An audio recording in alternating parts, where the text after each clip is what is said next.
ನಮಸ್ಕಾರ, welcome to ಸುಬ್ಬೂಸ್ kitchen.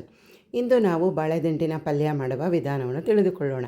ಮೊದಲಿಗೆ ಅರ್ಧ ಪಾವು ಹೆಸರುಬೇಳೆಯನ್ನು ತೊಳೆದು ನೀರಿನಲ್ಲಿ ಅರ್ಧ ಗಂಟೆ ನೆನೆಸಿಡೋಣ.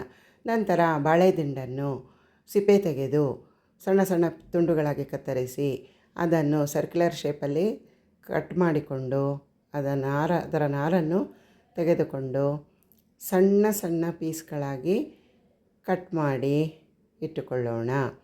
ಆ ಬಾಳೆದಿಂಡಿನ ಹೋಳುಗಳನ್ನು ಒಂದು ಪಾತ್ರೆ ನೀರಿಗೆ 1 ಚಮಚ ನಿಂಬುಪ್ಪು ಅಥವಾ ಅರ್ಧ ಚಮಚ ನಿಂಬೆ ರಸವನ್ನು ಹಾಕಿ ಅದಕ್ಕೆ ಹೆಚ್ಚಿಟ್ಟುಕೊಂಡ ಬಾಳೆದಿಂಡನ್ನು ಹಾಕಿಡೋಣ.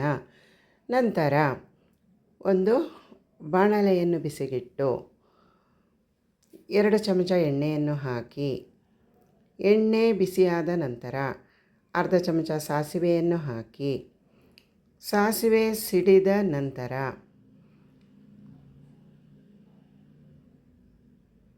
1 ಚಮಚ ಕಡಲೆಬೇಳೆ, 1 ಚಮಚ ಉದ್ದಿನಬೇಳೆಯನ್ನು ಒಗ್ಗರಣೆಗೆ ಹಾಕೋಣ.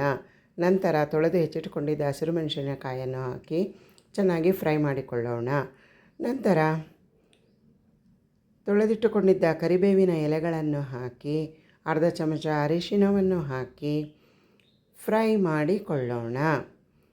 ಒಗ್ಗರಣೆ ಚೆನ್ನಾಗಿ ಫ್ರೈ ಆದ ನಂತರ ನೆನೆಸಿಟ್ಟುಕೊಂಡಿದ್ದ ಹೆಸರುಬೇಳೆಯನ್ನು ಒಗ್ಗರಣೆಯಲ್ಲಿ ಹಾಕಿ ಮಿಕ್ಸ್ ಮಾಡಿಕೊಳ್ಳೋಣ.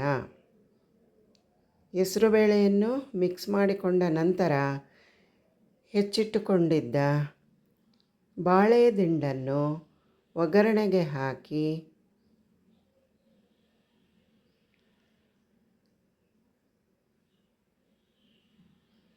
ಚೆನ್ನಾಗಿ ಮಿಕ್ಸ್ ಮಾಡಿ 1 ಲೋಟ ನೀರನ್ನು ಹಾಕಿ ಮುಚ್ಚಳ ಮುಚ್ಚಿ ಬೇಯಲು ಇಡೋಣ.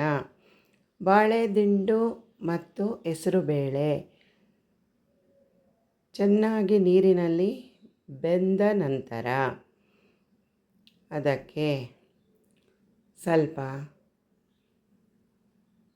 ತೆಂಗಿನಕಾಯಿ ತುರಿ,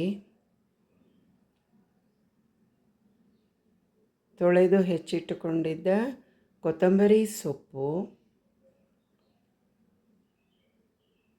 ಎಲ್ಲವನ್ನು ಹಾಕಿ ಮಿಕ್ಸ್ ಮಾಡಿಕೊಳ್ಳೋಣ. ನಂತರ ರುಚಿಗೆ ತಕ್ಕಷ್ಟು ಉಪ್ಪನ್ನು ಹಾಕಿ ಚೆನ್ನಾಗಿ ಮಿಕ್ಸ್ ಮಾಡಿಕೊಂಡರೆ ರುಚಿಕರವಾದ ಬಾಳೆದಿಂಡಿನ ಪಲ್ಯ ಸವಿಯಲು ಸಿದ್ಧ. ಇದರಲ್ಲಿ ತುಂಬ ಹೆಲ್ತ್ ಬೆನಿಫಿಟ್ಸ್ ಇದೆ. ಬಾಳೆದಿಂಡನ್ನು ನಾವು ಆಗಾಗ ಉಪಯೋಗಿಸಬೇಕು. ಧನ್ಯವಾದಗಳು.